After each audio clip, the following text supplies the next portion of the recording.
yaraşıqlıtık koyuptur Allah Teala yeri. Ve Allah aydiye huvellezî ceale lekumul arda zelûlen. Bir bukhara yuvaş diye yal sizin ihtiyarınızda koyundurun yaşı yeri.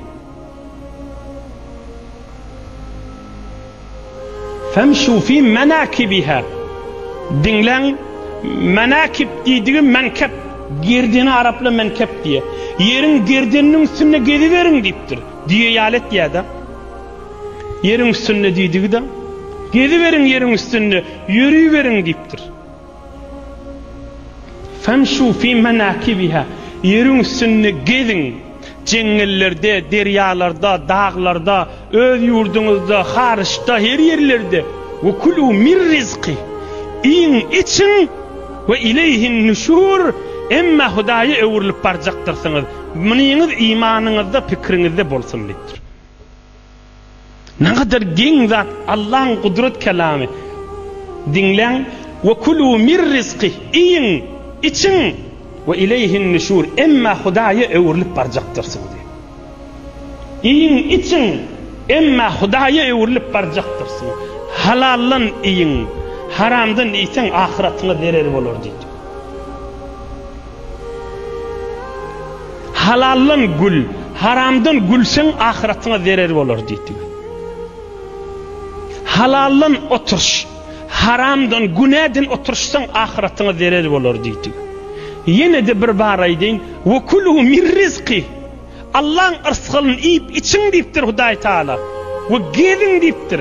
Emma ve ileyhin nüşûr. Hudaya evrilip baracaksın deyiptir. Hi haberin yok mudur?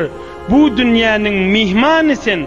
Ağzı kan teyyar kıl, kervan çekilmezden burun. Mahtumul işan aydiyor. Yani iyip için yöne yardımızda olsun, biz misafırdırız. Bıtada hemişelik değildir. Huday aydiyor.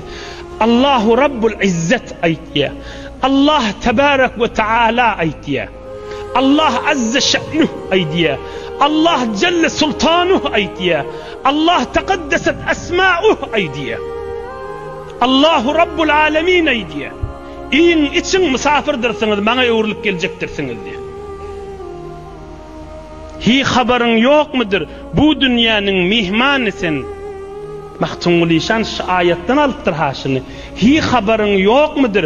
Bu dünyanın mihmanısın. Adukan teyyar kıl, kervan çekilmezden burun. Kabrında yiyecek işin teyyar olsun. Sogağın deydik de.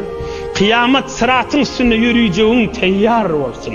Sağ tarafından defter gelir yağlı amalın teyyar olsun. Cennete kaşın yürü deyip hurmat bilen kova adamlar ekdilerlerine teyyar olsun.